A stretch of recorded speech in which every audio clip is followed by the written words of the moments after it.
puis vers tous ces bons esprits qu'il nous envoie pour nous assister,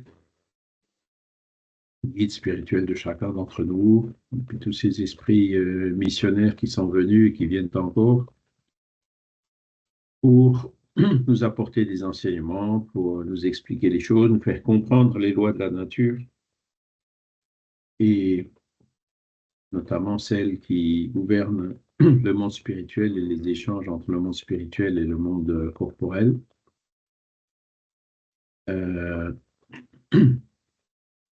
Et qui ne demande en fait de nous que c'est un effort par notre volonté pour travailler, apprendre, chercher à comprendre, cultiver de bonnes pensées pour que nous puissions nous rapprocher d'eux et donc par ce rapprochement pouvoir mieux bénéficier de leurs conseils, même pour le quotidien, par l'intuition, l'inspiration, la voix de la conscience.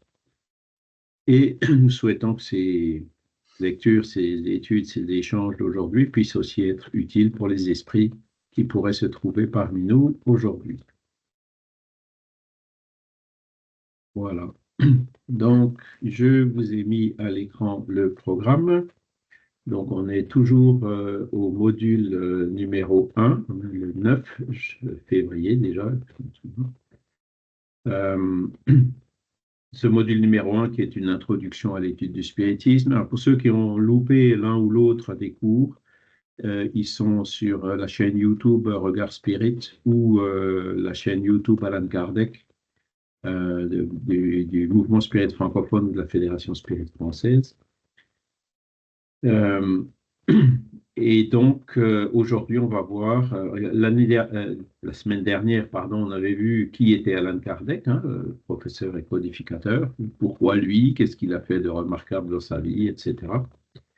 Et aujourd'hui, on va voir, on en a déjà parlé un petit peu, quelle est la méthodologie et quels sont les critères qu'il a utilisés dans son travail de ce qu'on appelle la codification spirit, c'est-à-dire de compiler ces 5 livres de base qu'il nous a légués, qui sont, et on les verra d'ailleurs la semaine prochaine, le détail du contenu de chacun d'eux, le livre des esprits, le livre des médiums, l'évangile selon le spiritisme, le ciel et l'enfer et la Genèse. Bonjour Michel. Voilà. Et donc là, on va voir la méthodologie, les critères qu'il a utilisés dans la codification spirit. Alors, quand on dit méthodologie, bon, c'est la méthode, la méthodologie scientifique qu'on appelle aussi épistémologie, c'est le nom de cette discipline scientifique ou philosophie de la science. Qu'est-ce que la science? Comment est-ce que la science doit procéder pour qu'est-ce que c'est vraiment une vérité scientifique? Comment les établir? Est-ce qu'elles sont immuables? Quelle doit être la bonne attitude du scientifique? Voilà les genres de sujets qui explorent cette épistémologie. Et puis vous avez dans pratiquement toutes les universités un département qui s'occupe d'épistémologie. Mais l'épistémologie, en fait, c'est une faculté qui n'a été développée que à la fin du 19e siècle et pendant le 20e siècle. Alors, les grands précurseurs de l'épistémologie, bon, c'était les Grecs, Pythagore.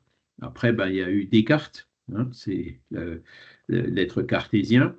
Et à l'époque de Kardec, il y a aussi eu Auguste Comte, avec le positivisme, qui ont travaillé dans ce domaine, mais chaque fois avec, en tout cas pour Auguste Comte, avec des biais. À l'époque d'Auguste Comte, il y avait le positivisme, mais il y avait aussi le scientisme, avec des hommes de science comme Laplace, qui est bien connu, qui a développé l'électromagnétisme, entre autres, et qui disait tout est scientifique. C'est-à-dire, il n'y a pas besoin, il était carrément anti-religieux ou matérialiste pur, quoi, en disant il n'y a pas besoin d'âme, tout ça c'est des bondieuseries, ça n'existe pas, etc. Donc c'est là où on voit que en fait, ils démarraient, ils faisaient leur travail déjà avec un biais, en rejetant a priori, sans le démontrer, le côté spiritualiste. Et en en se concentrant uniquement sur le côté matériel des choses. Hein. Et ça, c'était donc à l'époque de Kardec ce qui prévalait dans les universités, c'est-à-dire que l'épistémologie, qui ne s'appelait pas comme ça à l'époque encore, euh, considérait qu'il n'y a que la matière qui existe dans l'univers et rien d'autre. Hein. L'esprit n'existe pas. Voilà. Pour ceux qui veulent Auguste Comte, alors c'est assez intéressant parce que c'est il y a 2 ans ou 3 ans, il y a eu une exposition dans la maison d'Auguste Comte, qui est dans le 6e arrondissement de Paris, derrière l'Odéon, pas loin du théâtre de l'Odéon. Et la personne qui s'occupait de cette exposition m'avait demandé de prêter un certain nombre d'objets, dont un buste de Kardec, et puis, si je me rappelle bien, c'était une revue Spirit, où il y avait la photo de Buguet faite de Pierre Gaëtan Lesmarie, hein, de 1873 ou quelque chose comme ça. Donc, quand je suis allé visiter l'exposition, hein, j'étais surpris. Donc, il y a le gars qui était de cette responsable de l'association de la maison d'Auguste Comte qui était là-bas et qui me disait, vous voyez, on a mis le buste de Kardec en face du portrait d'Auguste Comte. Et pourtant, tous les opposent. C'est là où je lui ai dit, non, non, non, non, non. Tout ne les oppose pas. C'est Kardec, il a pris d'Auguste Comte tout ce qui est bon et tout ce qui est positif, c'est-à-dire, hein, vous voyez souvent le mot positif, hein, la science positive. On voit très bien que Kardec utilisait déjà ces notions d'Auguste Comte. Hein. Donc, tout ce qui est méthodologie, il l'a pris de la science. Hein. Il ne l'a pas rejeté, loin de là, puisqu'il y voyait quelque chose de sérieux et de positif. Par contre, ce qu'il a rejeté d'Auguste Comte, c'est l'athéisme. Disons, bah, Auguste Comte c'était un peu compliqué, il n'est pas vraiment athée, mais il disait que Dieu, en fait, c'est la nature. Voilà. Alors, il confond, c'est l'erreur classique que font pas mal de gens qui confondent en fait la création avec le créateur. Hein. Et donc, il voyait Dieu partout dans la nature, Dieu n'existait pas en tant qu'être séparé pour lui. Et donc, je disais, le fait que vous les ayez mis l'un en face de l'autre, tout ne les opposait pas parce que justement, Kardec s'est largement inspiré de la méthodologie d'Auguste Comte, hein, dans le travail qu'il a réalisé. Et un peu plus loin dans l'exposition, c'est là où j'étais vraiment surpris parce qu'il y a parfois dans ces expositions des documents qui sont incroyables, on se demande d'où ils sortent. Hein. Et ben, il y avait un manuscrit de la transcription d'une communication spirit, d'une séance spirit, des années 1860, hein, puisque Auguste Comte, il est mort en 1858 ou 1857, 8 ou 9, hein, par là. Et donc, il était décédé du temps de Kardec. Et alors, il n'y a pas écrit de quelle société spirit il s'agissait. Je ne pense pas que ce soit la société de Kardec, c'était certainement un autre groupe spirit qui avait évoqué l'esprit d'Auguste Comte et donc l'esprit qui était venu se communiquer à eux. Et on a donc sur ce document, je pourrais vous envoyer une photo si ça vous intéresse, hein, j'avais pris une photo à l'époque, avec les questions qui étaient posées à l'esprit d'Auguste Comte et les réponses d'Auguste Comte. Et dans les questions, il y avait par exemple, est-ce que vous êtes toujours en phase avec l'opinion que vous avez de votre vivant concernant Dieu? Et la réponse d'Auguste Comte, selon ce document qui était là-bas dans cette exposition, c'était je le regrette profondément, c'est une grosse erreur de ma vie. Dieu existe bel et bien et j'ai eu tort de dire qu'il n'existait pas. Hein. Donc c'est assez intéressant de voir les liens qu'il peut y avoir, comment certains parfois dérapent. Hein. Et à l'époque, c'était certainement nécessaire. Hein, de passer d'un extrême avec la religion officielle avant la Révolution, hein, que le catholicisme, il n'y avait pas d'autres religions en France qui étaient autorisées, hein, et ce mouvement ben, au niveau des Lumières, de la méthodologie scientifique et tout, qui étaient obligés, donc ils souffraient des attaques de la religion, donc ils étaient obligés d'être religieux ou voire même d'être, comment on appelle ça, anticléricaux, l'anticléricalisme. Ils étaient carrément opposés à tout ce qui est religieux et tous les pouvoirs religieux en place. Donc, on passe toujours d'un extrême à l'autre, alors que Kardec, lui, il a eu une attitude différente. Il était, je dirais, d'un côté beaucoup mieux inspiré et d'un autre côté peut-être même un peu opportuniste, parce que qu'est-ce qu'il a fait Kardec dans son travail? Il a pris le meilleur de la science, qui est justement la méthode, la méthodologie scientifique. Il a pris le meilleur des religions, qui sont ces lois morales universelles, hein, dont on parlait un petit peu juste au début du cours, hein, et il les a combinés dans un concept nouveau auquel il a donné un mot nouveau qui s'appelle spiritisme. C'est ça la grande, comment on peut appeler ça, la grande révolution, hein, la saut quantique, je ne sais pas comment on peut l'appeler, hein, un game changer en anglais, quoi, une disruption. Je ne sais pas si ça existe en français, une disruption. Hein, c'est trouver quelque chose de différent et qui d'un coup, boum, hein, c'est Internet, c'est les réseaux sociaux, il y a pas mal d'exemples comme ça d'idées, Amazon, il y a d'idées qui ont été lancées à un moment donné et qui ont eu un succès fou, quoi.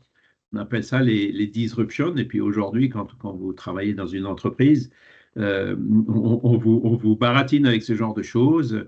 Il faut absolument qu'on trouve des choses comme ça qui renforcent et qui solidifient notre entreprise, qui nous permettent de gagner de l'argent, de nous développer, etc. Et bien, Kardec l'a fait, hein, en prenant. c'est, au lieu d'essayer de les réconcilier, ce qui est impossible, hein, parce qu'il y a trop de points qui les divisent, il a pris les points positifs de chacun et il a fait quelque chose de nouveau, de différent, qui est le spiritisme. Et c'est pour ça que jusqu'à aujourd'hui, hein, les sociologues ou les ethnologues, ils ont du mal à comprendre. Alors, ils commencent à comprendre, hein. Pendant très longtemps, ils ont dit, ouais, le spiritisme, c'est un feu de paille. C'est quelque chose qui a fonctionné à l'époque de Kardec et qui ensuite s'est religiosifié et a fonctionné comme une religion au Brésil. Et ils balayaient un peu ça d'un revers de la main. Hein, vous avez Marion Aubray et François Laplantine dans leur livre. euh, Comment il s'appelle ce livre? Alors, la table. Bon, le titre du livre m'échappe, mais ça va me revenir. La table, le livre et les esprits. Hein. Donc, ils sont allés au Brésil, ils ont observé le mouvement spirit et la description qu'ils en ont faite a motivé une réaction de la Fédération spirit brésilienne pour répondre en disant ce que vous écrivez, c'est faux. Hein. Donc, ils ont pas compris ce qu'était le mouvement spirit au Brésil et c'est que récemment que ils arrivent à comprendre qui était Kardec et qu'est-ce qu'il a vraiment fait. Parce que quand ils essayent de classer le spiritisme, ben, le spiritisme, c'est pas vraiment une science. Hein, il a un côté scientifique, mais c'est pas une science académique officielle reconnue. Hein.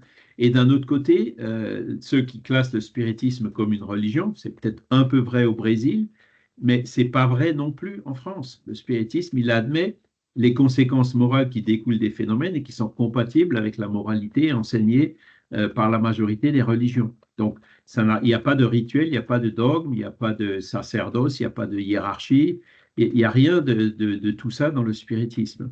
Et c'est donc, il est en fait inclassable. Hein, ils n'arrivent pas à le classer. Et la manière la plus simple de l'exprimer, c'est justement ça. Ben, il a pris la méthodologie de la science, il a pris les lois morales des religions, il a écarté les dogmes, l'anticléricalisme de la science, l'orgueil des scientifiques, etc. Il a écarté aussi tous les côtés, tous les travers des religions traditionnelles, en ne conservant que ce qui était positif dans chacun d'eux. Voilà, en gros, ce qu'il a fait et ce que nos champions universitaires ont encore un peu du mal à comprendre. Alors, eh ben, oups, l'introduction était un peu longue, je suis désolé. Si vous avez des questions, n'hésitez pas. Hein. Alors, méthodologie, voilà. Donc, on va justifier l'importance de l'application de la méthode expérimentale dans l'élaboration de la philosophie spirit. Alors, on va essayer de comprendre ce que c'est que la méthode expérimentale. Hein. C'est justement, c'est comme ça qu'on appelait la méthodologie scientifique à l'époque. Hein. Et on va aussi expliquer pourquoi la généralité et la concordance constituent une garantie dans l'enseignement des esprits. Voilà. Est-ce qu'un esprit vient et dit quelque chose? Est-ce qu'il faut le prendre pour du pain béni? Loin de là, hein. Et alors, ben, du coup, comment on fait? Et donc, c'est là où c'est ce qu'on va voir, comment Kardec il a fait. Bon. Alors, là, il y a une citation de Kardec dans la Genèse. C'est dans le chapitre 1. Il est intitulé Caractère de la révélation spirite. C'est un chapitre, je pense que c'est un des passages les plus pointus, les plus beaux, hein, dans tout ce qu'a écrit Kardec. Et c'est lui qui l'a écrit, en fait. Hein. C'est pas quelque chose, il a été inspiré par les esprits, etc. Mais c'est vraiment sorti de sa tête et c'est là où il a vraiment expliqué ce qu'est le spiritisme, comment il l'a fait, pourquoi le spiritisme il n'est pas gravé dans le marbre et qu'il est évolutif. Donc on verra aussi cet aspect-là. Et où il a mieux expliqué les liens justement entre le spiritisme et la science, quelle était la part des humains et quelle était la part des esprits dans cette avenue du spiritisme. Et donc, alors, lisez-le, vous verrez, moi je l'ai lu au moins 20 fois, mais chaque fois que je le relis, j'y découvre encore des choses où j'étais passé à côté. C'est vraiment un texte, et j'appelle ça la quintessence de la pensée d'Alain Kardec. C'est là où on voit vraiment qui il était, hein, parce que c'est vraiment d'une profondeur vraiment complète, c'est absolument incroyable. Euh, et donc, il nous dit, le spiritisme et la science se complètent l'un par l'autre. Hein, c'est ce que je vous disais. Vous prenez une partie de l'un, une partie de l'autre. Hein. La science, sans le spiritisme, se trouve dans l'impuissance d'expliquer certains phénomènes par les seules lois de la matière. Et le spiritisme sans la science manquerait d'appui et de contrôle. Donc là, il dit la science, en fait, il sous-entend que la science étudie les seules lois de la matière. Donc n'étudie pas tout ce qui est spirituel, n'étudie pas l'esprit. Ça, c'était vrai à son époque, Auguste Comte, le positivisme, hein, le scientisme, et c'est toujours vrai aujourd'hui. Alors, pas complètement, les portes commencent tout doucement à s'ouvrir, hein, mais la majorité des scientifiques aujourd'hui considèrent que rien n'existe en dehors de la matière, considèrent que notre conscience est le produit de notre cerveau. C'est-à-dire que Charles, que vous avez devant vous, c'est tout simplement le résultat des réactions biochimiques qui se produisent dans le cerveau de Charles. Voilà. Le jour où le cerveau de Charles est détruit ou s'arrête de fonctionner, Charles disparaît, n'existe plus. Voilà ce que disent les scientifiques. Hein. Alors que les spirites disent, non, le cerveau, c'est un peu comme une radio. Il capte les ondes et il nous transmet, par exemple, un débat ou un dialogue. Mais les intelligences qui font ce débat ou ce dialogue sont dans un studio et sont enregistrées. La radio ne fait que transmettre ce débat et ce dialogue. Donc le cerveau ne fait que transmettre ce qui vient en fait de l'extérieur de la matière, c'est-à-dire de l'esprit. Vous voyez la différence entre l'approche spiritualiste et l'approche matérialiste. Et donc, tant que la science officielle, hein, se restreindra à l'étude des lois de la matière, effectivement, ce que Kardec dit, il a raison, la science sera incompétente pour un scientifique qui ne croit pas en l'âme. Qu'est-ce qui va parler, par exemple, de médiumnité ou de réincarnation? Ça n'a pas de sens. Hein. Et donc, il a dit, nous, le spiritisme, en fait, lui, il va justement étudier l'esprit, il va étudier le monde spirituel, il va étudier tout ce qui est en dehors de la matière. D'accord? C'est l'objet de l'étude du spiritisme, c'est plus particulièrement ce qui est en dehors de la matière, et pas principalement ou de façon exclusive la matière. Vous voyez la différence? Et donc, dans la deuxième phrase, pourquoi la science et le spiritisme se complètent l'un l'autre, il dit, le spiritisme sans la science manquerait d'appui et de contrôle. En d'autres termes, le spiritisme sans la science manquerait de méthodologie. Hein.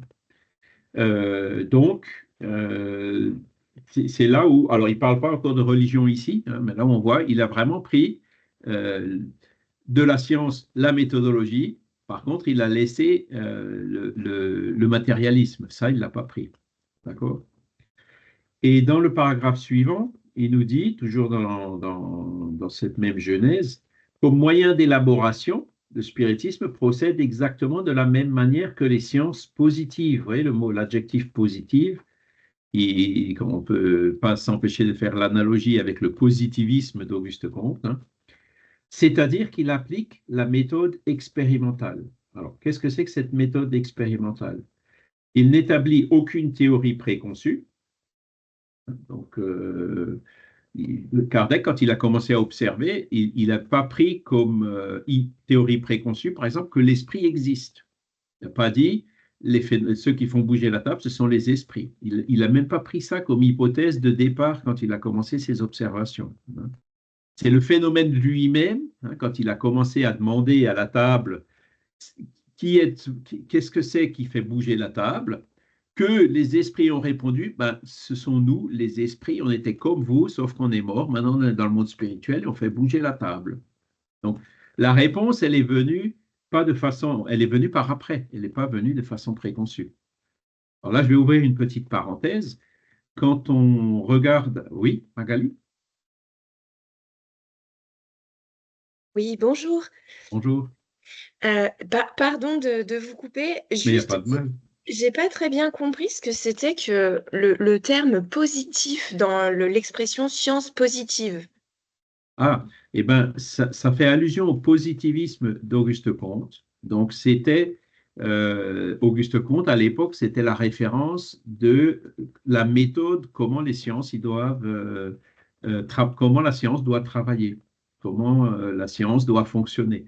Elle doit fonctionner de manière positive en suivant la méthode expérimentale. En fait, c'est ça que ça D'accord. veut dire, hein. Ok, Ça ne veut pas dire positive dans le sens plus et négative dans le sens moins, hein. très bien. C'est encore un mot qui a plusieurs sens, hein. Qui applique une certaine rigueur, une certaine méthode, hein, et qui ne D'accord, fait pas très des bien. expériences n'importe comment, hein. Voilà. Merci beaucoup. Alors, mais de rien, je reviens à ma parenthèse, il n'établit aucune théorie préconçue. Aujourd'hui, la méthodologie scientifique, quand vous prenez les auteurs d'épistémologie comme Thomas Kuhn ou même Paul Feyerabend ou d'autres, vous verrez que ça fait partie de la science d'émettre des hypothèses a priori, hein.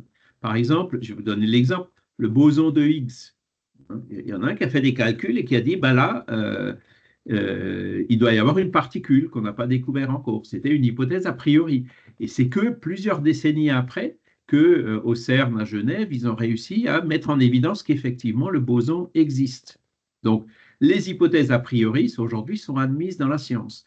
Je vais vous citer un autre exemple du temps de Kardec, d'ailleurs même un tout petit peu avant Kardec. Il y a un astronome qui s'appelle Le Verrier, hein, que Flammarion connaissait bien puisqu'il a travaillé avec lui quand il était tout jeune. Uniquement en faisant des calculs, hein, il a vu qu'il y avait certaines anomalies au niveau de Saturne et au niveau d'Uranus. Et en réfléchissant pourquoi il y a ces anomalies, pourquoi ça ne colle pas avec ce qu'on observe, il a dit probablement il doit y avoir une planète qu'on n'a pas encore trouvée et qui est à tel endroit qui a à peu près telle masse. Alors évidemment, tous les télescopes sont allés vers ce qu'il a dit et c'est comme ça qu'on a trouvé la planète Neptune. Voyez. Donc, le fait de faire des hypothèses a priori, que Kardec s'est refusé de faire, aujourd'hui, ça fait même partie même la méthodologie scientifique l'accepte. Voyez.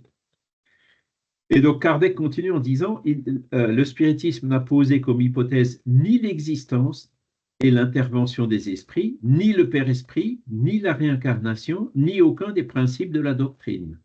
Il a conclu à l'existence des esprits lorsque cette existence est ressortie avec évidence de l'observation des faits et de même des autres principes.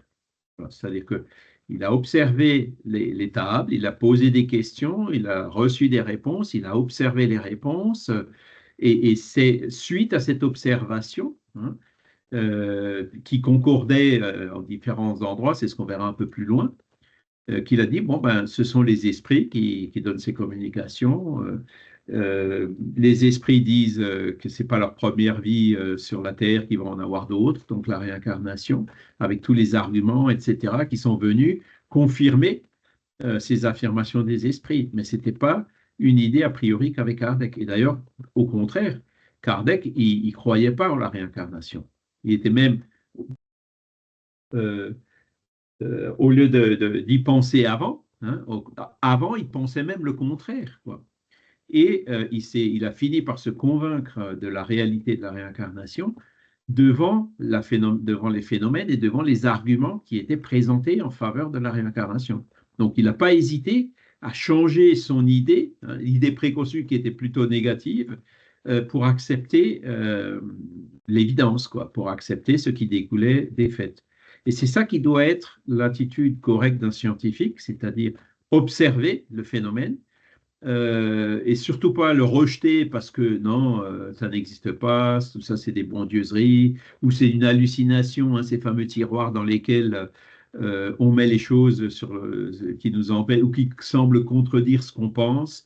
Non, le scientifique doit être ouvert et il ne doit pas hésiter une seule seconde à se remettre en cause quand il voit, quand il découvre quelque chose, même si ça contredit les idées qu'il avait auparavant.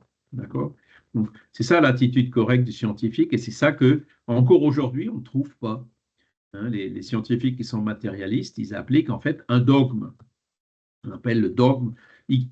Ils accusent l'Église de fonctionner par dogme et ils fonctionnent eux-mêmes avec un dogme, qui est le dogme du matérialiste, puisqu'ils n'ont jamais prouvé que l'esprit n'existe pas. Hein. Donc, ils disent non, j'y crois pas, donc ça n'existe pas. Mais ça, ce n'est pas un raisonnement scientifique. Hein. Vous voyez? Alors que Kardec, non, il a observé les phénomènes, il a regardé, il a analysé, il était dans différents groupes, il a vu, il a posé des questions. Euh, Quand il y avait des choses qui ne collaient pas ou qui se contredisaient, il reposait d'autres questions pour tirer les choses au clair. Et il analysait tout ça avec le bon sens et la raison. Hein. Et c'est comme ça, en fait, qu'il a procédé et qu'il est arrivé à la conclusion qu'on a une âme, que cette âme survit à la mort, qu'elle se réincarne, que cette âme, elle a un corps spirituel, donc le Père-Esprit, qui lui permet justement d'agir sur la matière, etc. Tout ça, c'était pas il ne l'a pas utilisé comme hypothèse de départ. D'accord? Donc, c'est là où on voit. Alors, si vous voulez aller plus loin dans cette analyse, quand j'étais plus jeune, j'avais un jour écrit un article intitulé Le spiritisme est-il une science? Vous le trouvez, je pense, dans l'encyclopédie Spirit.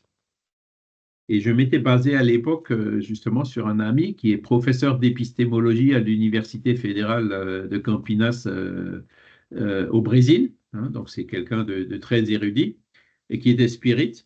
Et donc lui, il a fait toute une analyse de cette méthodologie qu'appliquait Allan Kardec pour codifier le spiritisme avec les théories épistémologiques du XXe siècle. Hein. Par exemple, vous avez Lakatos et Karl Popper. Donc, c'était la première moitié du XXe siècle. Eux, ils ont démythifié justement la science en disant que une loi scientifique n'est vraie que jusqu'au moment où quelqu'un démontre qu'elle est fausse. Ça peut paraître contradictoire, hein, mais pourtant c'est ça. Ils ont introduit le critère de la falsifiabilité, c'est-à-dire que les scientifiques n'ont pas la science infuse. Ce qu'on considère comme étant vrai à un moment peut très bien être faux ou complété à un autre. Qu'est-ce qui les a fait, qu'est-ce qui les a amenés à cette constatation? Ben, c'est justement quand ils ont vu les abus des Laplace ou des scientistes, hein, qui disaient la science est finie, on a tout découvert. Ouais, il y a juste deux, trois petites anomalies ici ou là, mais on a tout fini, on a tout étudié, on a tout découvert. Bon, ben, en 1905, il y en a un qui s'appelle Albert Einstein qui, avec ce qu'il a découvert, a vraiment balayé d'un revers de la main toutes ces certitudes que les scientifiques avaient. Hein.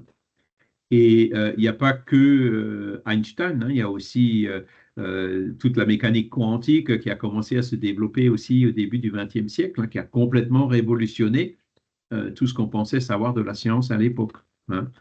Et donc, c'est en observant ça qu'ils ont dit, ben, ils étaient vraiment sûrs, hein, de tout savoir, de tout connaître. Et ce sont justement ces petites anomalies, ces petits détails qui manquaient qui, en fait, ont tout fait tomber, ont tout fait s'écrouler. Hein. Par exemple, et Einstein, il a eu la lucidité, comme il était baigné, il a été éduqué, formé à l'université suivant ses principes un peu absolus du scientisme. Donc, il a lui-même, quand il a dit, ben voilà, la théorie de la relativité, E égale mc2, il a défini 5 expériences, me semble-t-il, qui pourraient être faites pour démontrer que ce qu'il disait, c'est juste. Et la première, en fait, elle était déjà résolue au moment où il a énoncé sa théorie. C'est pour calculer, je vous parlais de Leverrier tout à l'heure, les scientifiques, ils arrivent à calculer les trajectoires des planètes autour de la Terre en fonction de l'attraction universelle, de la distance, etc. Donc, pour toutes les planètes, les calculs sont justes, sauf pour Mercure. Et pour Mercure, il y avait un écart de 8 minutes qu'ils n'ont pas réussi à trouver. Hein. Et cet écart de 8 minutes, il a été parfaitement expliqué par Einstein, en disant que à partir du moment où, comme Mercure, il est trop près du Soleil, l'influence gravitationnelle ne suffit pas, il faut appliquer le facteur correctif de la relativité, le fameux 1 sur racine carrée de 1 moins biceps au carré divisé par la vitesse de la lumière au carré, pour ceux qui connaissent. Hein.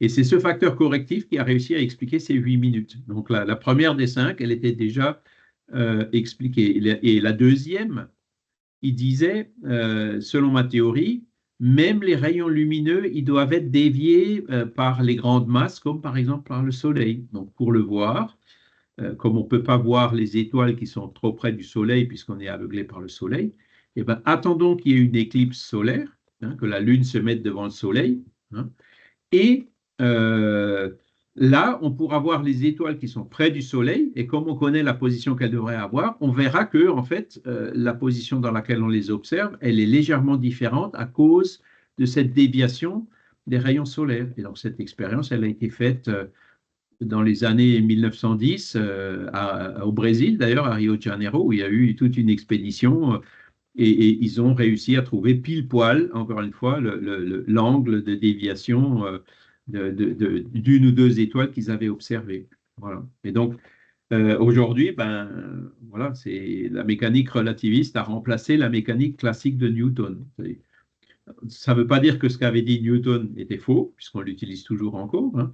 C'est vrai dans certaines limites. Quand on sort de ces limites, c'est plus vrai. Et alors, la mécanique quantique, c'est une révolution encore beaucoup plus forte, puisque quand on réfléchit à la mécanique quantique, on a du mal, si vous êtes déjà un peu penché sur le sujet, il y a des choses qu'on a beaucoup de mal à interpréter. Hein. On dit toujours que l'atome, il y a le noyau et puis il y a des électrons qui tournent autour. Sous-entendu, ces électrons, ils ont une trajectoire circulaire dans les 3 dimensions, puisque ça tourne sous forme d'une sphère. En fait, non. L'électron, il a une probabilité de présence. Il n'a pas une trajectoire circulaire. Et quand vous mettez, par exemple, là aussi, il y a les fentes de Young, je ne sais pas si ça vous dit quelque chose, les expériences d'optique qu'on faisait au collège, on mettait une lumière, et ensuite on mettait un écran avec 2 fentes, et on observe sur un écran qui est plus loin qu'en fait la lumière se décompose et ça fait les couleurs de l'arc-en-ciel. Ça vous dit quelque chose? C'est l'expérience des fentes de Young. Parce que la lumière passe dans les 2 trous, puis ensuite il y a des interférences, les 2 ondes qui se superposent et qui font que la lumière blanche, qu'il y a des endroits où donc elle est blanche, ou après c'est noir, après c'est blanc, après c'est noir. Donc c'est les expériences des fentes de Young. Quand on fait cette expérience avec un électron, on envoie un électron, donc il y a 2 fentes. Quand on regarde l'écran derrière, on voit qu'en fait, le seul électron, il est passé par les 2 fentes en même temps. Vous voyez, ça c'est la mécanique quantique. Comment est-ce qu'une petite bille peut passer par 2 trous en même temps? La mécanique quantique montre que c'est comme ça que ça se passe. Et alors le pire, c'est qu'ils se disent, bon, attends, maintenant je vais mettre une loupe, je vais regarder au niveau des fentes pour savoir s'il passe à droite ou s'il passe dans celle de gauche.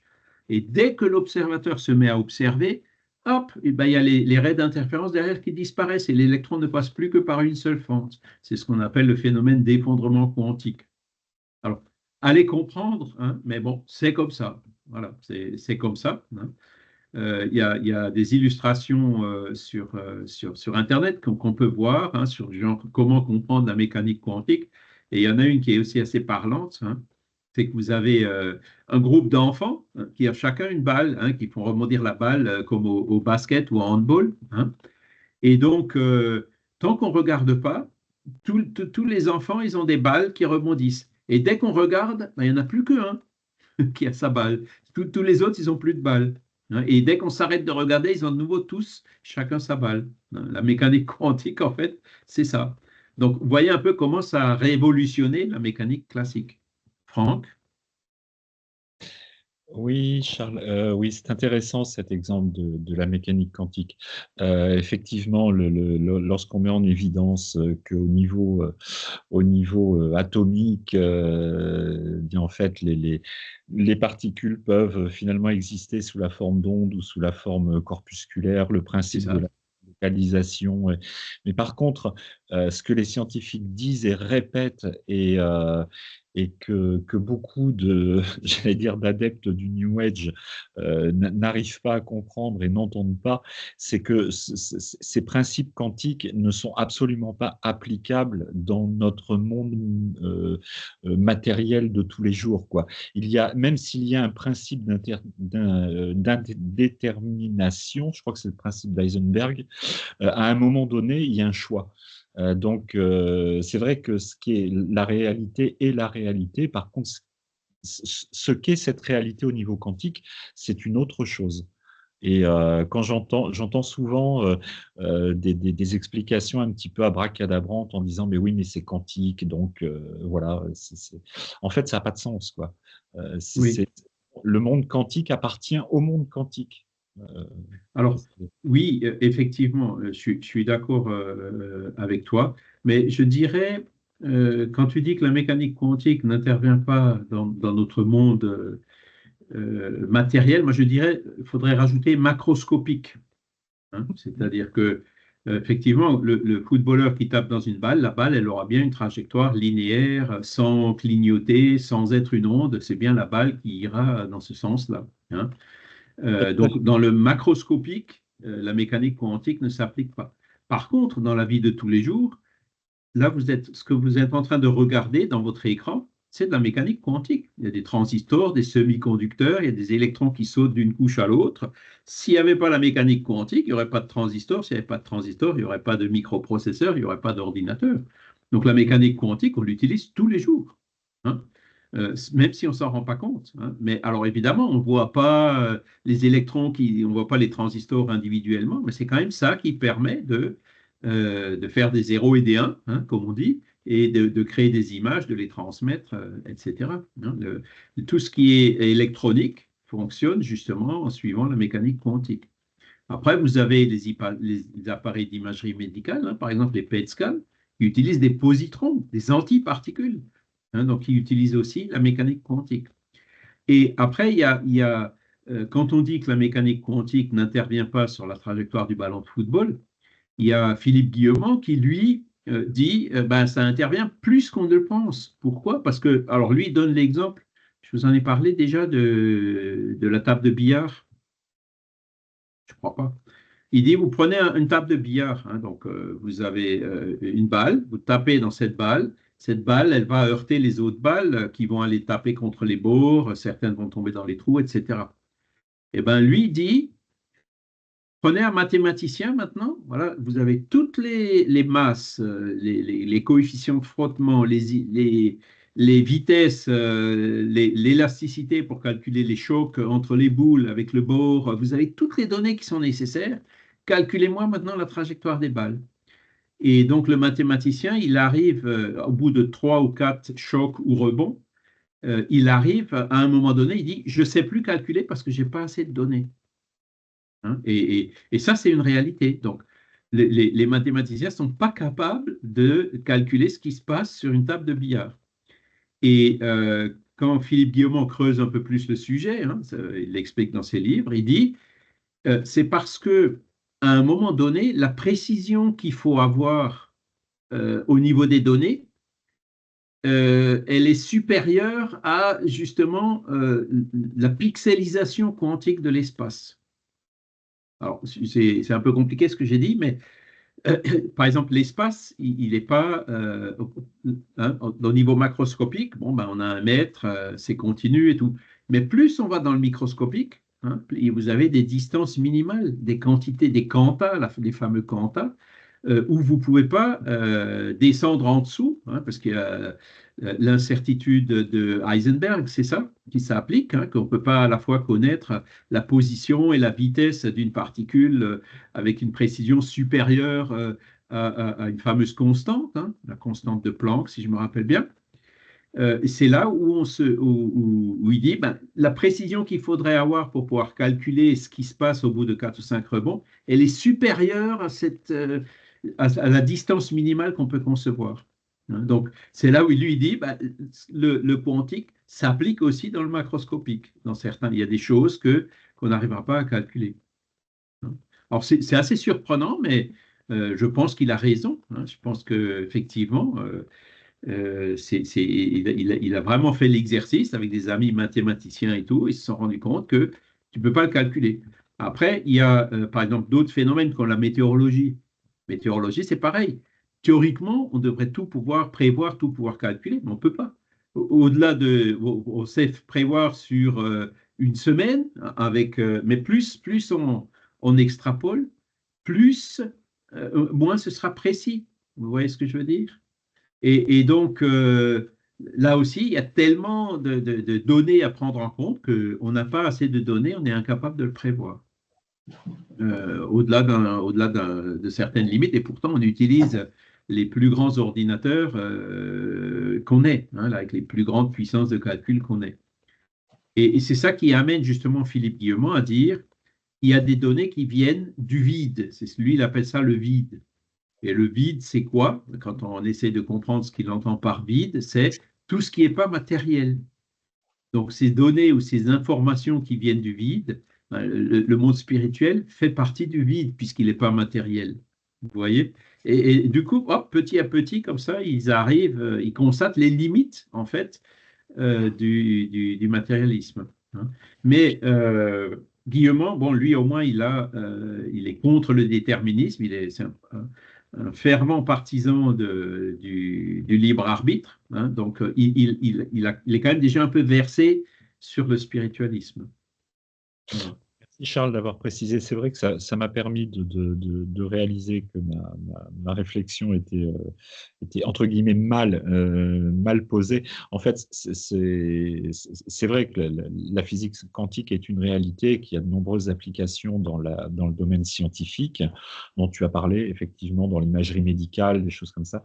Là, en fait, mon objection, entre guillemets, portait sur la récupération, entre guillemets, de la physique quantique dans le domaine spirituel. J'ai entendu parler de méditation quantique, de choses comme ça, quoi. Oui, là, tout à fait. Alors ça, c'est purement, moi je suis assez radical là-dessus, c'est purement commercial. Exactement. Hein, c'est un adjectif qui fait vendre des stages, qui attire des clients chez des thérapeutes, mais ça n'a rien à voir avec la mécanique quantique, ça je suis d'accord. Ça n'a vraiment de quantique que le nom. Alors, je vais peut-être un peu trop loin dans ce que je dis, mais à première approche, ce qu'on voit, c'est surtout ça, quoi. Hein, voilà.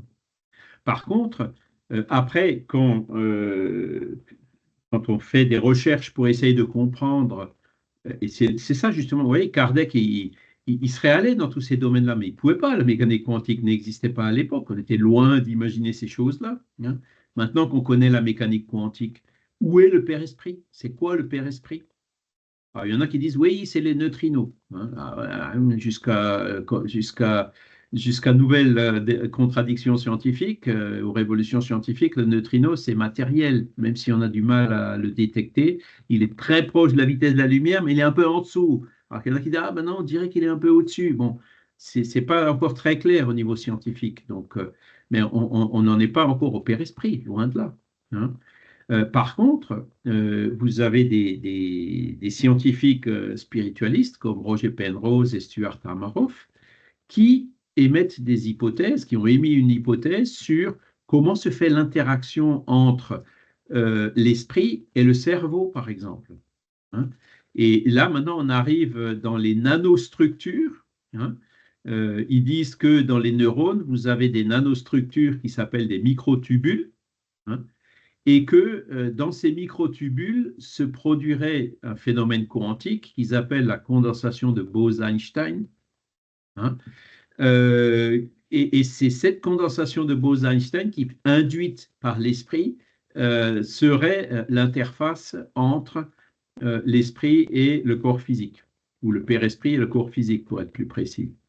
Alors, bon, c'est Stuart Hameroff et Penrose qui ont établi cette théorie, qui a d'ailleurs déjà été démentie par d'autres, hein, qui disent non, cette condensation de Bose-Einstein ne se produit pas dans les conditions ambiantes de température et de pression qui existent dans notre cerveau, donc votre théorie est fausse. Et c'est là où il y a une chercheuse brésilienne qui s'appelle Célia Dantas, qui est venue et qui a dit non, si le père-esprit apporte telle antiparticule, alors la condensation de Bose-Einstein se produit dans les conditions ambiantes du cerveau. Donc, vous voyez un peu où on en est. Hein. On n'a pas encore trouvé, mais il y a quand même des pistes assez intéressantes de recherche. Et donc, tu vois, Franck, ça fait intervenir la mécanique quantique. Alors, je pense que les thérapeutes qui disent « moi je suis thérapeute quantique » ou des choses comme ça, ils sont loin d'avoir étudié à fond la condensation de Bose-Einstein dans les microtubules, hein, qu'ils utilisent l'adjectif quantique effectivement comme un adjectif entre guillemets commercial, hein, comme aloe vera pour les produits d'entretien ou des choses comme ça, hein, des formules magiques qui multiplient les ventes par 10, quoi. Hein.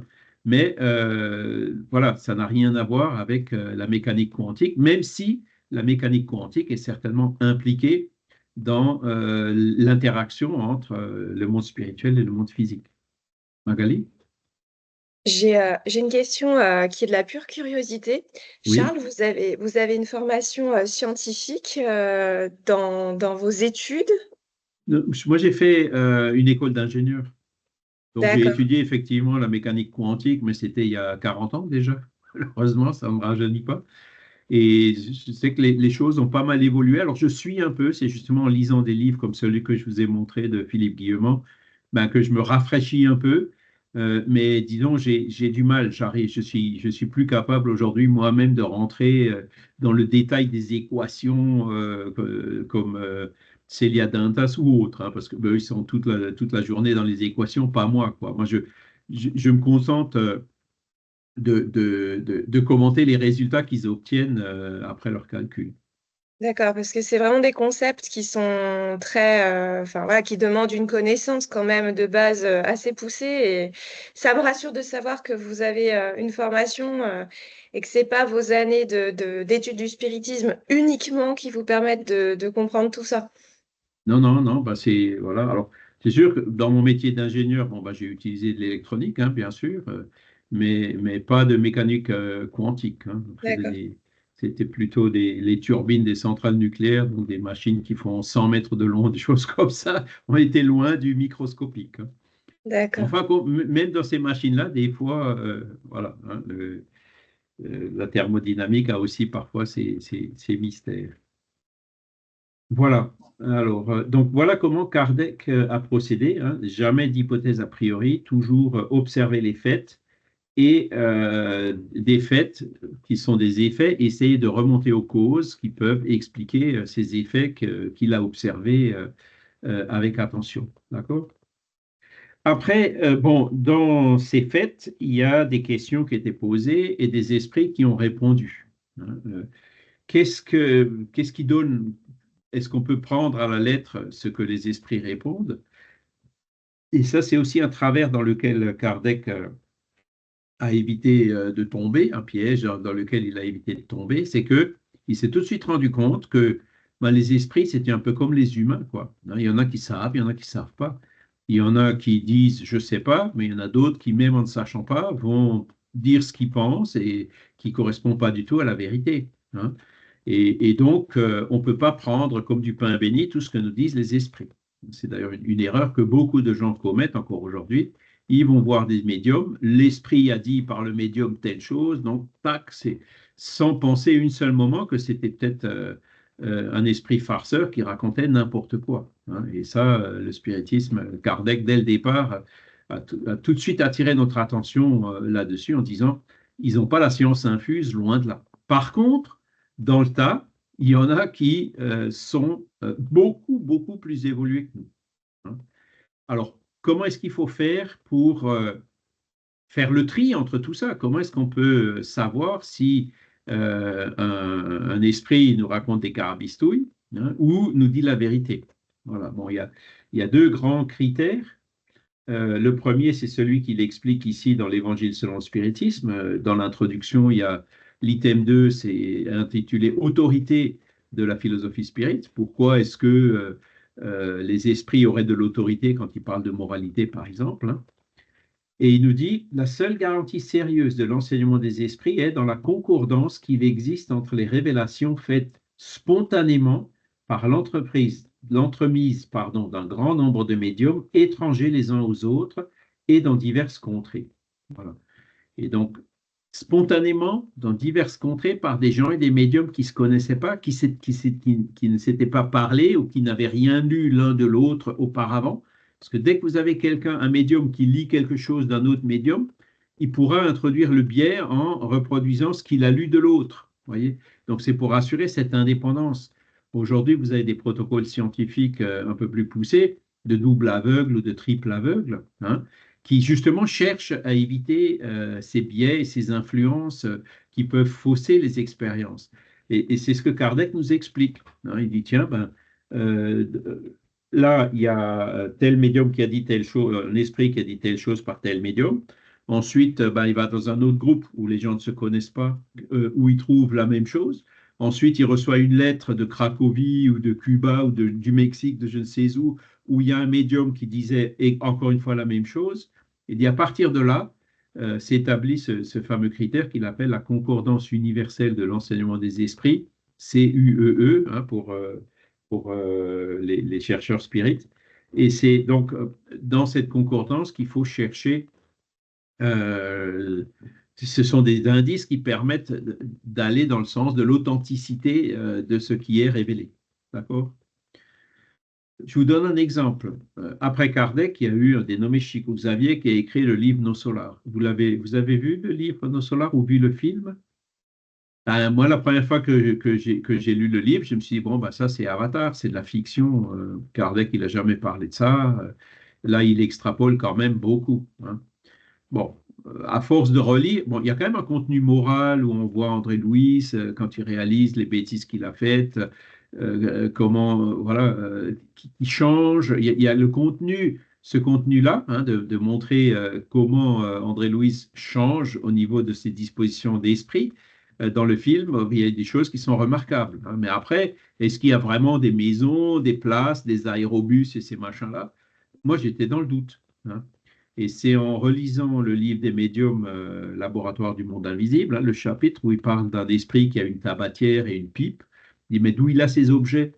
Et les esprits lui répondent, il les créait lui-même par sa pensée, l'idéoplastie, hein, qui créait des objets réels. Et à partir de là, on se dit, bon, s'il arrive à créer une tabatière et une pipe, il arrive à créer une maison, une cité entière, des aérobus, etc. Donc, vous voyez, il n'y a pas de contradiction. Mais on peut quand même dire, il va trop loin. Hein. Et c'est là où on voit, Chico, il a écrit ça en 1940, hein, au début de la Deuxième Guerre mondiale.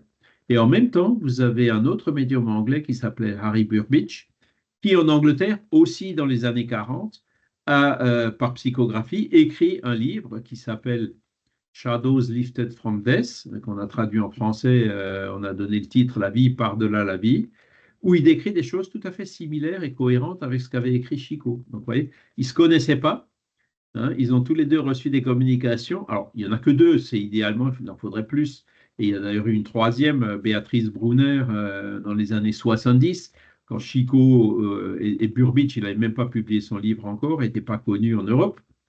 Elle a aussi décrit des témoignages d'esprits qui sont retournés dans le monde spirituel et qui donnent certaines indications cohérentes. Donc là, vous voyez, vous avez trois sources indépendantes qui disent la même chose. Donc on peut se dire, ben, finalement, c'est peut-être pas tant de la fiction que ça. Vous voyez. Et c'est ce critère-là que Kardec a utilisé pour faire le tri dans ce que disent les esprits et essayer de voir, de déterminer si ce qu'ils disent c'est vrai ou pas. Donc ça, c'est le premier critère, la concordance universelle de l'enseignement des esprits. D'accord?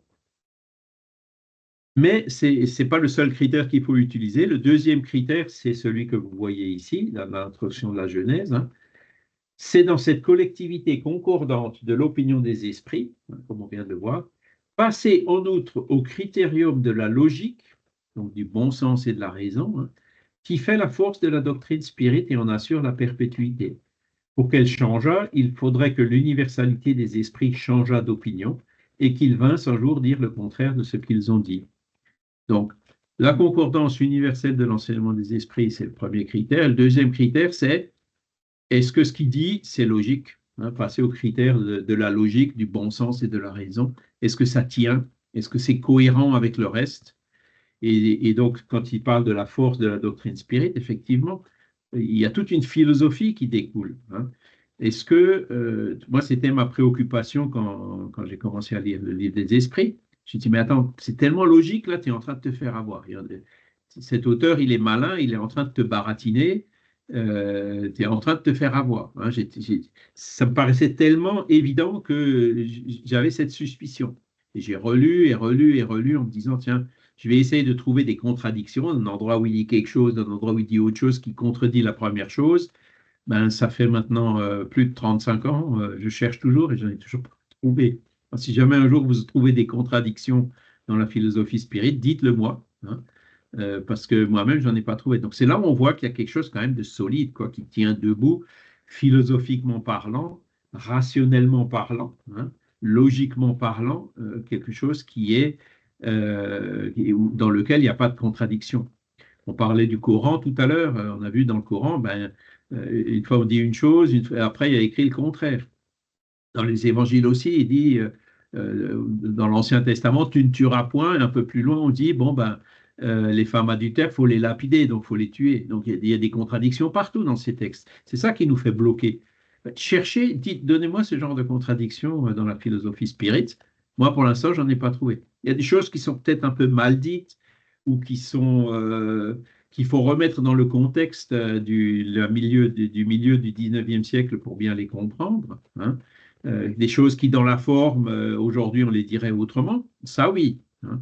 Mais dans le fond, dans le contenu, tout est vraiment clair et absolument logique et rationnel.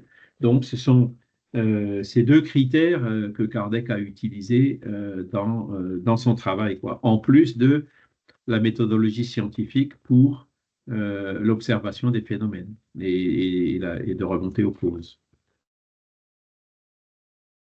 Voilà. Alors, j'ai fait le tour, Franck. Oui, je voulais rebondir sur Nos Solars. J'ai lu Nos Solars et j'ai vu le film. Et je trouve que dans le film, l'auteur, le réalisateur a bien montré justement que tous ces paysages étaient en fait essentiellement des projections mentales, puisqu'en fonction des états d'esprit, entre guillemets, du principal, c'est André Louis, je crois. Oui. Voit en fait que le paysage change quand il est d'abord quand il se trouve dans une sorte de Dans le pays, seuil. ouais, plus ou moins infernal, et puis lorsqu'il s'aperçoit que sa femme s'est remariée, tout change à nouveau, tout redevient sombre, et voilà. Et moi j'ai beaucoup aimé justement cette vision, d'ailleurs qu'on retrouve dans un autre film que je trouve assez intéressant, qui s'appelle Au-delà de nos rêves. Oui. Voilà, où la personne décédée finalement va se reconstituer un monde en fonction de ses croyances, de ses certitudes et tout ça.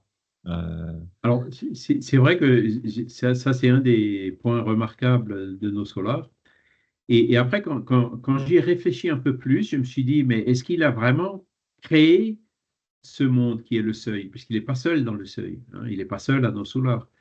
En fait, avec la réflexion, on se rend compte que ces mondes existe et qu'en fait, il s'est retrouvé dans l'un ou dans l'autre en fonction de ses pensées. C'est-à-dire, dès qu'il a eu des pensées de jalousie et de colère quand il a vu que sa femme s'était remise avec un autre, ces pensées négatives l'ont immédiatement attiré de nouveau dans un monde en affinité avec ce genre de pensée qui ressemblait d'ailleurs à ce qu'on a vu au début du film. Hein. Et c'est là où il s'est arrêté. Hein. Il s'est dit non, je ne veux pas y retourner. Hein. Et il a tout de suite compris qu'est-ce qui l'a attiré vers là. Hein. Et c'est là où sa réaction, elle est exemplaire parce que il a fait demi-tour, il est remonté, il a vu que le compagnon de sa femme était malade et il est allé l'aider hein, en magnétisant l'eau, etc. Donc, il a transformé ses pensées négatives en pensées positives. Et donc, en voyant ça, ça nous fait comprendre qu'en fait, l'esprit se retrouve dans un milieu qui est en affinité avec ses pensées à un moment donné. Hein. Quand on a des pensées par exemple, au niveau des drogues, on va se retrouver au milieu de drogués. Quand on a des pensées de haine, on va se retrouver au milieu de personnes haineuses. Et quand on a des pensées d'amour, ben, on va se retrouver au milieu de personnes qui ont des pensées d'amour positives. Hein. Donc, c'est plus, je l'explique plus par la loi d'affinité, mais à la fin, ce que tu dis, c'est quand même vrai, parce que ce sont ces personnes, en se réunissant là-bas, qui finissent par créer le monde collectivement hein, dans lequel elles vivent. Hein, tout comme les habitants de nos solars, avec évidemment des initiateurs, créer cette ambiance de cette cité spirituelle. Magali? Est-ce que, la loi d'affinité et les pensées négatives que vous venez de décrire expliquerait pourquoi on est si nombreux au moment de la désincarnation à passer un long moment a priori dans le seuil? Alors, le passage dans le seuil la référence pour ce genre de questions, c'est Alan Kardec, Le ciel et l'enfer, deuxième partie, le premier chapitre qui s'appelle Le passage. C'est là où il explique pourquoi, euh, pour certains, c'est rapide, se retrouvent assez rapidement avec leurs amis et autres, et pourquoi pour d'autres, c'est plus difficile. Hein. Et c'est effectivement lié à l'attachement qu'on avait aux choses terrestres. Hein. Si on est attaché aux choses terrestres, ben on aura du mal à s'éloigner de la Terre. Et comme la Terre, ce n'est pas un domicile des anges, ben on va se retrouver dans des régions assez difficiles. Hein. Alors que d'autres, ou alors le matérialiste il se rend même pas compte qu'il est mort. Lui, je n'ai pas d'âme, donc je ne suis pas mort. Je suis encore là, donc je ne suis pas mort, parce que le jour où je serai mort, je ne serai plus là. Donc, c'est des esprits qui soutiennent Mordicus. Non, non, je ne suis pas mort. Et il faut d'ailleurs leur dire doucement. Hein. Il ne faut pas leur balancer un coup de projecteur comme ça dans le visage. Ça va les aveugler, quoi. Il faut prendre des pincettes pour leur expliquer ce qui s'est passé. Hein. Non, non, vous n'êtes pas mort. Votre corps est mort, mais votre esprit n'est pas mort. Vous voyez, il faut y aller doucement parce que pour un matérialiste, il lui faudra du temps pour comprendre, changer tout ce qu'il pensait pendant des décennies, pendant sa vie, quoi. Hein. Et donc, ça, ce sont effectivement, et donc les manières de penser, des facteurs qui vont effectivement déterminer le milieu dans lequel ces esprits vont se retrouver après le passage. Et le temps qu'ils y resteront dépendra du temps qu'ils mettront pour changer de disposition mentale. Et c'est Oui, aussi quelque chose. Oui. pardon, parce que c'est vrai qu'on a quand même des témoignages dans les livres spirites de spirites, en fait, même parfois de chefs de centre spirites qui Oui, se retrouvent dans le seuil, quoi. Et c'est vrai en que difficulté, oui. ouais, c'est étonnant, enfin, mais je comprends mieux avec ce que Oui. vous expliquez, ouais. Ben, le chef du centre spirit, bon, est-ce qu'il a vraiment fait son travail comme il aurait dû le faire? Hein. Est-ce que par moment, il n'a pas été plutôt dirigé par son orgueil que par son désintéressement? Est-ce que, il n'a pas par moment pris des décisions pour favoriser son organisation ou l'hégémonie de son organisation au détriment de la philosophie elle-même? Est-ce qu'il n'a pas commis des erreurs, hein? Est-ce qu'il a toujours réussi à mettre en œuvre toute la philosophie spirit? Ben, loin de là. Et il y a une petite anecdote qui l'illustre, hein. Ça vient de Chico, je pense. C'est un conférencier qui était très apprécié, qui allait dans différents centres spirites, donner des conférences, des interventions. Et chaque fois qu'il venait dans un centre spirit, il voyait un vieux monsieur qui était là et qui était très attentif à ce qu'il disait, hein. Et donc, chaque fois qu'il revenait, il voyait ce monsieur, hein. Et un jour, il était revenu dans ce centre, ben, ce monsieur n'était plus là. Ah, il s'est dit, tiens, il a dû se passer quelque chose avec lui. En réalité, le monsieur, il s'était désincarné, hein. Et quelques temps plus tard, c'est ce conférencier lui-même qui se désincarne. Et il s'est retrouvé dans le monde spirituel, à son arrivée dans le monde spirituel, hein, malgré tout son brio en tant que conférencier, dans une situation un peu compliquée. Et parmi les esprits qui sont venus le chercher, il y avait justement l'esprit de ce vieux monsieur, hein. Et puis il était surpris en disant, punaise, mais comment ça se fait que vous avez une position aussi élevée dans le monde spirituel, hein? Il avait demandé au vieux monsieur. Le monsieur lui a dit, vous savez, c'est facile. J'ai tout simplement mis en pratique ce que vous disiez dans vos conférences. Donc c'est un peu caricatural, mais en fait, c'est ça. C'est ça qui nous permet de comprendre, hein.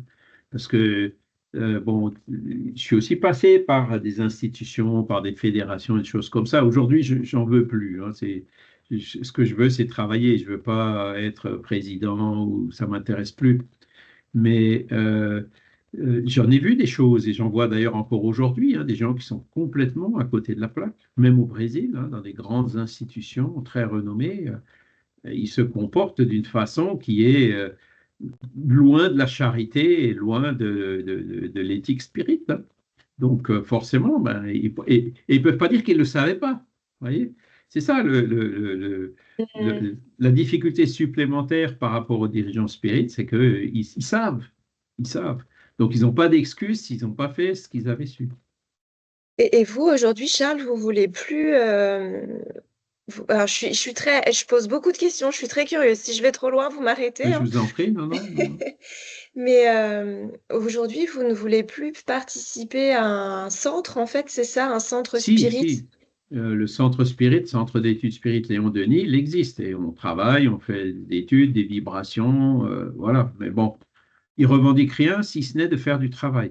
Je participe aussi D'accord. au mouvement spirit francophone, parce que le mouvement spirit francophone, il revendique rien, il représente aucun pays, rien. Il est juste là pour dire, entre personnes de langue française, mettons-nous ensemble pour travailler ensemble. Donc moi, je travaille, hein, je travaille pour le cours. On a fait le bouquin, le fascicule que vous voyez. On le partage avec les autres. Et ce même fascicule, il est utilisé le lundi par un autre groupe. Donc il n'y a pas de concurrence, il n'y a rien, c'est juste du travail, hein. Et moi, c'est ça qui m'intéresse. Parce que quand j'étais au Conseil Spirit International, par exemple, il y avait des choses du genre, ah ben non, c'est moi qui représente la France. Donc, ils allaient là-dedans pour dire, il ne peut y avoir qu'une seule entité par pays. Donc, l'entité qui était membre du Conseil disait, ah ben c'est moi qui suis membre du Conseil, donc c'est moi le chef ici en France. Là, c'est ce genre d'attitude que je ne veux plus, parce que ce sont des D'accord. attitudes qui sont complètement contraires à la philosophie spirit, qui dit il faut pas de chef, pas de hiérarchie, hein. Jésus, c'était pas un chef, c'était pas un manager, c'était un leader. Il s'est imposé par son travail. Kardec aussi s'est imposé par les livres qu'il a écrits, par les conférences qu'il a données, par les expériences, les réunions qu'il a dirigées. Il s'est imposé par son travail et non pas en se proclamant président ou je ne sais quoi. Et ça, malheureusement, l'être humain aujourd'hui, dès qu'il y a des postes à prendre, vous avez des ambitieux qui viennent. Et puis, les fédérations, toutes les fédérations, depuis Allan Kardec, il n'y en a aucune qui a vraiment marché à cause de ça. Donc, c'est pour ça que moi je dis les fédérations, ça ne sert à rien. Ça apporte plus de problèmes que d'avantages. Et donc, il vaut mieux s'organiser comme le mouvement spirit francophone sur des projets concrets de travail. Tu veux travailler? Tu es bienvenu. Tu veux discuter, faire de la politique? On ne fait pas ça ici. Mais en fait, Alors, j'ai deux réflexions qui me viennent. À la fois, je trouve ça triste parce que dans ma naïveté, je me dis, mais en ayant lu quand même les ouvrages, je vois bien qu'il faut pas rester tout seul dans son coin et il faut aussi, pour appliquer la méthodologie scientifique, aller chercher un petit peu, savoir ce que font les autres centres et échanger avec ce qu'un centre fait pour pouvoir corroborer les informations. Et à la fois, j'ai lu aussi qu'il fallait faire des petits centres enfin, Kardec préconisait de faire Oui. des petites équipes de travail. Donc, je suis un peu perdue par rapport à ça. Ben, en fait, c'est simple. Au niveau du mouvement spirit francophone, vous avez, je ne sais plus combien de membres, hein, mais il y en a plusieurs dizaines déjà, hein, qui sont des centres, des personnes, voilà. Et donc qui se causent, qui se voient, qui se visitent, qui échangent leurs résultats et tout. Donc, cet échange entre centres, même si c'est des petits centres, parce qu'effectivement, il vaut mieux un petit centre où vous avez 5-6 personnes qui s'entendent bien, qui ont une communion d'intention sur ce qu'ils veulent faire, qu'un centre de 30 personnes où il y en a un qui dit il faudrait aller à droite, l'autre il dit il faudrait aller à gauche. Voyez. Donc dans ce cas-là, quand il y a un grand centre, il vaut mieux couper en deux. OK, ceux qui veulent aller à droite restent là, ceux qui veulent aller à gauche restent là. Mais couper en deux, ça ne veut pas dire arrêter de se causer, hein. Et c'est ça qu'au niveau du mouvement spirit francophone, une des caractéristiques, c'est que les gens continuent à se causer, travailler ensemble, échanger des résultats, apprendre les uns des autres, mais sans hiérarchie, sans avoir quelqu'un qui se dit, ah, c'est moi le chef, c'est moi le... Parce qu'à part, dès que ça commence comme ça, c'est fini. Ça, il y a l'humain qui s'en mêle, hein, les ambitions, le manque de désintéressement. Et c'est là aussi où il faut bien savoir faire la différence entre la philosophie spirit, comme on vient de le voir, qui est quand même assez solide, consistante et tout, et le mouvement spirit qui est composé d'humains et donc qui est sujet à l'imperfection des humains, hein. Moi, j'étais comme vous, hein, la première fois que je suis allé quand j'ai vu certains spirites, je me suis dit, punaise, 20 ans de spiritisme pour en arriver là. Mais derrière, quand on comprend, on dit, ben oui, c'est un frère, il travaille justement pour lutter contre ses imperfections, il n'a pas encore complètement réussi à les éliminer, quoi. Et donc, c'est ça qu'il faut voir dans l'humain, même si les spirites, hein, on reconnaît les spirites aux efforts qu'ils font pour dompter leurs mauvaises inclinations, hein. Si vous attendez d'être parfait pour être spirit, ça ne sert plus à rien de l'être. Vous voyez ce que je veux dire? Hein, Oui, et c'est pour ça qu'il faut avoir la charité, qui est la question 886, bienveillance envers tous, indulgence envers les indulgence, imperfections d'autrui, puisqu'on a tous des imperfections, et pardon. pardon des offenses, parce qu'en vertu de ces imperfections, on finit par faire des bêtises, porter tort aux autres. Donc si on n'a pas ce bip, hein, bienveillance, indulgence, pardon, on arrivera difficilement à travailler ensemble. Et c'est valable pour le spiritisme, mais c'est valable pour tout dans Mhm. nos sociétés, hein, dans les équipes de travail et tout, c'est pareil, hein. Franck? Oui, je voulais renchérir sur ce que disait Magali. Alors, n'écoutez pas Charles, mais Magali, j'ai rencontré Charles plusieurs fois parce qu'en fait, dans la MSF, il y a un congrès chaque année, un symposium Oui, en j'ai vu, Belgique. oui. J'ai Mhm. été stupéfait par l'humilité de Charles pendant ce séjour. Euh, non, mais c'est vrai. Je veux dire, de charité, d'humilité, c'est quelque chose qui m'a véritablement impressionné parce que Charles, je trouve que c'est quand même quelqu'un qui représente une autorité, entre guillemets, dans l'histoire du spiritisme en France et c'est assez extraordinaire. Assez extraordinaire. Heureusement que je n'ai pas écouté. Je pense que...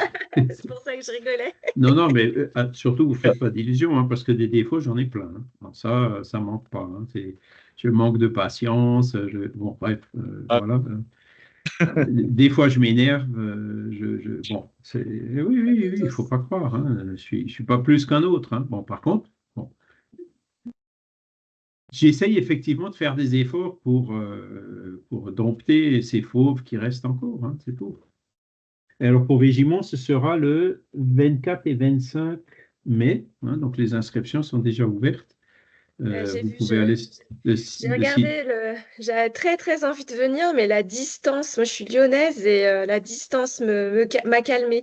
Parce qu'en fait, c'est 6 heures de voiture, donc un trajet bien de 8-9 heures de voiture. Et en train, c'est pareil. Donc, et en fait, le train ne me permet pas d'arriver suffisamment tôt. Il n'y a pas le train le vendredi soir et le samedi matin, ça fait arriver en plein milieu. Donc j'avoue que j'ai baissé les bras, mais j'ai tellement envie de venir. Ça a l'air génial. En plus, vous prenez les enfants. Enfin, j'ai trouvé ça super, hein. Ouais, ouais, ben, alors après, bon, il y en a qui viennent de plus loin, hein. Michel Buffet, il vient de Narbonne. Jean-Pierre Pipineau, il vient d'Agen. Et ouais, mais moi, je bosse. En fait, avec mon mari, on est tous les deux spirites et on est profs. Et on peut pas prendre le Ah oui, ça c'est. vendredi pour faire le trajet. On n'a pas cette possibilité. Alors, on a plein Mhm. d'avantages à être prof, hein. Je me plains pas du tout de ma situation. Mais, euh, Ben, mais, mais on avait le problème avec Stéphane, qui est aussi prof. Donc, il était venu l'année dernière parce que l'année dernière, si je me rappelle bien, ça coïncider. coïncidait avec la Pentecôte ou quelque chose Eh comme ça. ben, de tout mon cœur, si jamais là, les prochaines dates, vous pouvez faire un truc dans le genre, ce serait merveilleux. D'accord. Oui, oui. Ben, j'ai souvent dit à Jean-Paul, en fait, mais après, le problème de Végimont, c'est que comme c'est pas cher, c'est vachement Et puis c'est demandé. très Et puis là, pris. par exemple, pour 2026, ils ont C'est déjà déjà réservé la pris. date, hein, et Eh oui, oui, je 2027, ils comprends. vont la réserver bientôt, hein. Mm, mm. Donc, et après, ben, ces périodes justement de week-end prolongés ou de choses comme ça sont celles Faut qu'il qui, se passe peut-être en 2028, sont déjà prises, quoi. Oui, oui, je comprends. Après, il y a les vacances scolaires aussi qui peuvent aider voilà, Ouais. les personnes enfin, dans la même situation que moi. Après, on a tous des situations différentes, mais s'il n'y avait pas ce problème de date, vous m'auriez vu débarquer avec ma Mhm. famille. Ben, enfin, tous ceux qui veulent venir seront les bienvenus. Et voilà, alors le thème du symposium aujourd'hui, c'est comment redynamiser la divulgation, hein, et puis c'est vrai qu'on a quand même un truc génial dans les mains là. Cette philosophie, c'est quelque chose de très beau, ça répond à plein de problèmes, plein de questions qu'on se pose dans l'actualité. Comment ça se fait qu'on n'arrive pas à le divulguer? On n'arrive pas à trouver les mots qui font que les personnes s'y intéressent. C'est quand même dingue, hein. Et c'est là où effectivement, ben, il nous faut du sang neuf, des jeunes, des influenceurs ou je ne sais quoi Mm. pour acheter cette idée et puis la transmettre avec les formes entre guillemets modernes. Mais quand vous parlez de jeunes, vous pensez à quelle tranche d'âge? Ah ben, adolescents déjà, vous voyez, les enfants sont bienvenus, les Mm. jeunes, les adolescents aussi. Après, ben, c'est des jeunes adultes, enfin, voilà, Mm. Parce que parce que c'est c'est dur, ce hein, enfin, langage qu'on. Et même au Brésil, ils ont du mal, hein. Il y a de moins en moins de jeunes dans les groupes spirites et ça les inquiète. Pourquoi? c'est Ben, dur. parce que. Hein, Je vois, j'ai un gamin qui a 13 ans, qui est en quatrième, puis une fille qui a 10 ans, qui est en CM1, donc elle est petite encore, mais mon fils, il est vraiment à l'âge où il remet tout en question et où il repousse, il croit pas, à 8h02, il croit, à 8h05, il dit non, mais ça n'existe pas, enfin, c'est... hein, Et c'est puis c'est pas normal. fun, c'est la honte en fait de parler de ça. Parce que si les autres pensent pas pareil, on va perdre un petit peu la popularité. Vous voyez ce que je veux dire? Ouais, ouais, ouais, ouais, ouais, ouais. C'est Mais pourtant, difficile à ce genre. il parle d'autres choses et d'autres sujets un peu surprenants et qui passent beaucoup mieux. Vous voyez, Ça. c'est une question de forme, je pense, hein, parce que voilà. Après, dans l'adolescence, c'est sûr que ils se font leur personnalité, ils sont obligés de contredire les parents, etc. Il y a toutes ces phases qui sont bien connues. Et c'est Mm. pour ça que dans le mouvement spirit, vous avez des personnes, ben, notamment Régis, là, à Bégibon, ou alors Morissette Ruchot à Dunkerque, ou comment elle s'appelle, Christine Limongi dans la Oui. Vendée. Mm. Hein. Vous avez aussi le groupe Sembradores de la Luz qui travaille avec les enfants et avec les jeunes. Et alors, je veux juste citer un exemple. Alors, Christiane, j'ai vu qu'elle a levé la main, mais pour parler de ça, euh, il- je connais une personne qui s'occupe justement de travailler avec les enfants et les jeunes dans le mouvement spirit, hein. C'est une Brésilienne qui habite en Autriche. Et elle a créé un groupe qui s'appelle Sembradores de la Luz. Alors, c'est un nom en espagnol, mais bon, ils ont gardé ce nom-là. Et l'autre jour, ils ont fait une rencontre mondiale de jeunes. Alors, ça a été complètement organisé par les jeunes. Hein. Alors, Bien. évidemment, dans ces rencontres mondiales, il y a toujours un problème de langue. Mm. Et à l'époque, c'était juste après le Covid, il y avait aussi un problème de voyage, les sous que les jeunes, ils n'ont pas toujours pour pouvoir se réunir, pour pouvoir voyager. Et donc, ils ont organisé avec Zoom cette conférence avec des interventions et des traductions simultanées en 4 langues. Wow. Et moi, je ne pensais pas que c'était possible. Mais ils l'ont fait, et tout organisé par, ils avaient quoi, 18, 20 ans, 25 ans maximum, quoi. Génial. Donc, il faut les laisser faire. Et la manière dont Mm. ils présentent les choses, alors c'est sûr, on reconnaît déjà les biais du Brésilien par rapport au... Mais entre jeunes, ça bouillonne, il n'y a pas de souci, quoi. Hein, le courant passe. Et c'est ça qu'il faudrait qu'on arrive à faire davantage. Mm. Christiane? Oui, moi ce que je voulais vous dire pour votre belle réunion là que vous prévoyez, c'est que malheureusement, ce n'est pas en virtuel. Ah oui, oui, oui. Alors, il faut qu'on regarde. Un des problèmes de Végimont, c'est que l'Internet là-bas, il y a un Wi-Fi, mais ça ne fonctionne pas. Alors, il semblerait qu'il l'ait amélioré. Est-ce que ça pourrait maintenant fonctionner? On peut le mettre sur la table avec Jean-Paul, justement, les organisateurs, pour voir si cette fois-ci, on arrivera à faire au moins comme on a fait à Lyon, hein, Ah à oui, Dessines, super. pour pouvoir mettre des caméras et puis des micros, et puis pouvoir, voilà, pour que les personnes qui ne peuvent pas y aller, garder les enregistrements. Alors, les enregistrements de Dessines, je ne crois pas qu'ils sont sur YouTube, mais pour que les personnes qui veulent assister en direct et même poser des questions puissent le faire. Parce qu'à Hein, Lyon, il y avait quand même beaucoup de personnes en virtuel, hein? oui, oui, oui, il y en avait plusieurs dizaines, hein, je me rappelle. Mhm. Et puis après, quand vous ouvrez au virtuel, ben, vous avez des gens, peut-être pas au coin du monde, mais des gens d'Afrique ou d'ailleurs qui se connectent, des gens qu'on ne Russie. connaissait pas. C'est très Moi, bien. je suis beaucoup suivie par les Russes, Ben, donc voilà. oui, ça aurait été bien, mais bon, Voilà. l'année prochaine peut-être. Ce serait vraiment une riche idée parce que, oui, parce qu'à Végimont, en plus, les places sont entre guillemets limitées pour les personnes qui veulent Ah oui, il n'y a que rester. 110 places. Hein. Ouais. Et puis l'année dernière, c'était plein un mois ou 2 mois avant. Hein. Ben, je vais remettre la chose sur le tapis. N'hésitez pas non plus à contacter directement Jean-Paul ou info@lmsf.org en disant, voilà, pour telle et telle raison, je ne peux pas venir à Végimont, mais j'aimerais bien le suivre en virtuel. Est-ce que vous pourriez voir cette année si vous pouvez le faire, etc., etc. N'hésitez pas. Hein. C'est déjà fait, Charles. info@lmsf.org. C'est déjà fait à plusieurs reprises avec Jean-Paul. Ah ben voilà, le secret de l'enseignement, c'est la répétition que disait mon prof d'allemand, ça finira par passer. Alors Jean-Paul, lui, autant moi je suis très ouvert au virtuel, Jean-Paul l'est un peu moins. Hein. Lui, il est plus présentiel, il aime bien sentir les choses, les gens, mais bon, il faut allier les deux aujourd'hui. On ne peut pas ne faire exclusivement l'un ou exclusivement l'autre. Faut penser aux handicapés. Exactement, exactement. Voilà. Bon, si vous voulez voir l'article que je pourrais vous le mettre sur le groupe Skype, hein, si vous le voulez, mais il est sur l'encyclopédie Spirit où j'avais creusé un peu les critères de méthodologie scientifique grâce à l'aide de ce professeur hein, qui disait que Kardec avait largement anticipé tous ces concepts qui étaient venus plusieurs décennies après, même un siècle après lui. Hein.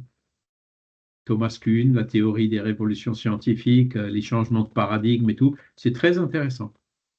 Et ça montre que voilà, les scientifiques d'aujourd'hui, dans leur approche de la spiritualité, eh ben, ils n'ont pas une attitude qui est scientifiquement correcte.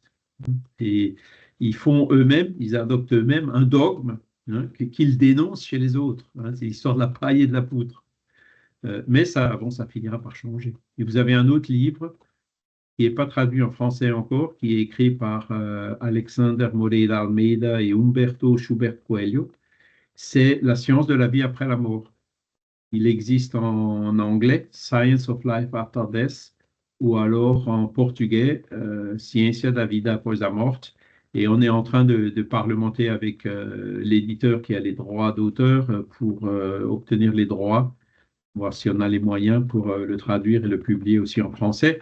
Et là, ils expliquent vraiment la méthodologie d'aujourd'hui, quoi, hein, pour montrer les contradictions, hein, dans lesquelles les scientifiques s'enfoncent quand ils se mettent des œillères, en gros. Voilà. Œillères que Kardec n'avait pas. Voilà, donc on a terminé pour aujourd'hui. Et la semaine prochaine, donc, on verra le dernier module de cette introduction. Donc, c'est les livres de base et on va passer un par un les livres. Puis on va voir, en résumé évidemment, quel est leur contenu. Comme ça, vous savez, dans ces 5 livres, qu'est-ce que vous pouvez trouver. Voilà. Encore une question, une remarque? Tout est clair? Ben, sinon, il ne me reste plus qu'à vous remercier, à remercier aussi les bons esprits qui étaient avec nous aujourd'hui, qu'on ait pu avoir cette réunion et ces échanges aussi animés, aussi enrichissants, et que cela puisse nous aider à mieux comprendre ces lois de la nature qui gouvernent le monde spirituel et à travailler justement pour que nous puissions mettre nos attitudes en harmonie avec ces lois pour que nous puissions assurer des lendemains meilleurs pour nous et aussi pour notre société. Voilà. Je vous remercie infiniment. Hein, je vous souhaite un excellent dimanche et je vous dis à dimanche prochain ou à tout à l'heure pour ceux Charles. Merci. Merci Charles. Merci. Bon dimanche à beaucoup. tous. Bon dimanche à tous. Bon dimanche. Bon dimanche. Charles. Merci. Merci à tous. Bon, ben, moi, je vous dis à tout à l'heure, Charles. À tout à l'heure, oui, Christiane. Au revoir, tout le Au monde. revoir. Salut, Michel.